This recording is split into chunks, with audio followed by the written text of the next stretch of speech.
Magandang araw para sa lahat ng ating minamahal na mga SSS pensioners.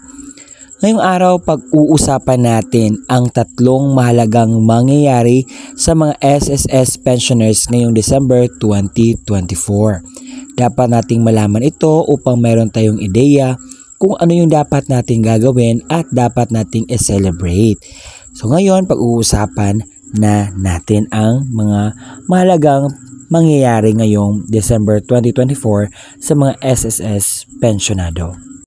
Una sa listahan na mangyayari sa mga SSS pensioners ngayong December is actually tapos na na-credit ang first batch na mga pension at saka yung 13 month.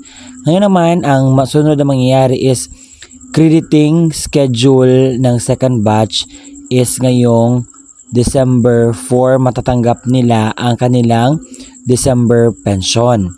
Yan ang unang mangyayari. Pangalawang mangyayari sa mga SS pensioners is matatanggap sa mga second batch yung kanilang 13-month pay. Ibig sabihin, dalawa po ang inyong matatanggap at sabay nyo po itong matatanggap and according po yan sa post ni SSS.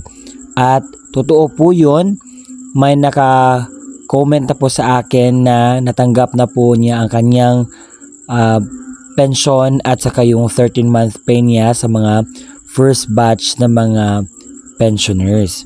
Yan po yung mangyayari. At ang pangatlong mangyayari sa mga SSS na dapat nilang gagawin is mag-comply ng kanilang SSS ACOP or Annual Confirmation of Pensioners Program, lalo na sa mga kinakailangan na magpa-ACOP yung mga 8 years old and above at yung mga ninonotify ni SSS na magpa-ACOP. Yan po ang dapat na inyong alamin ngayong December 2024.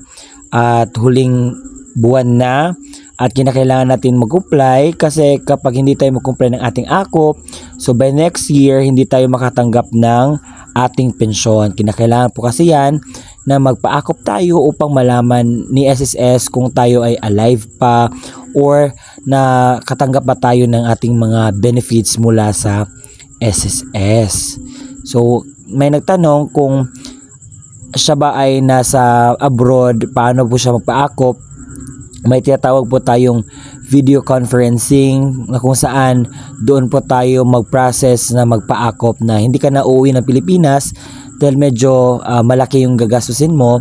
May paraan naman online na mag-email ka sa SSS sa ACOP mo at mag-video conferencing ka.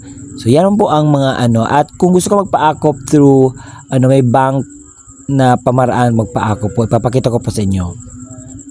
At yun po ang malagang mangyayari ngayong December 2024 sa ating mga SSS pensioners. And I hope na naging clear ang information sa inyo. Maraming salamat sa panonood. Don't forget to subscribe my YouTube channel at this is me, Roel Blasatano, saying salamat.